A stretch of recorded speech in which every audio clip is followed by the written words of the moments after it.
Partie 2. Les jours suivants, Adama se plongea dans le kit avec une détermination nouvelle.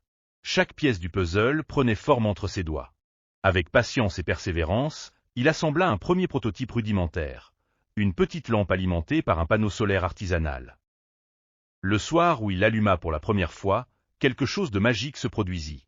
Sa cabane, si longtemps plongée dans l'ombre, s'illumina d'une lumière vive et pure. C'était bien plus qu'une simple ampoule qui brillait, c'était l'espoir qui prenait vie. Les nouvelles de son exploit se répandirent comme une traînée de poudre dans le village. Les enfants émerveillés accoururent, les anciens, sceptiques, observèrent en silence, tandis que les artisans commencèrent à se demander comment cette invention pourrait améliorer leur quotidien. Petit à petit, certains habitants, autrefois moqueurs, vinrent lui prêter main forte. Il apprit à optimiser ses panneaux solaires, à renforcer les circuits. Fatou, sa mère, lui fournissait des tissus pour protéger ses installations de la poussière. Même son père, impressionné par sa ténacité, lui offrit un vieil outil qu'il gardait précieusement. Après plusieurs mois de dur labeur, Adama posa enfin les premiers panneaux solaires sur les toits du village. La première nuit où ils fonctionnèrent, une chose extraordinaire se produisit. Pour la première fois, les rues ne furent pas englouties par les ténèbres.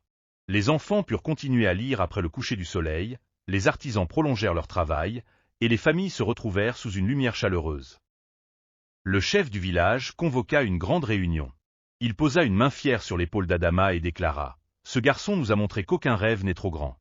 Il a fait ce que même les anciens pensaient impossible.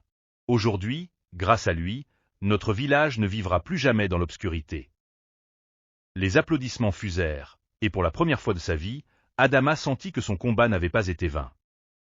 Des années plus tard, son village devint un exemple pour d'autres communautés.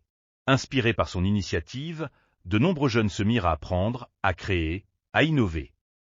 Et ainsi, sous le regard bienveillant des étoiles, Adama comprit qu'il n'avait pas seulement apporté la lumière, il avait réveillé l'espoir.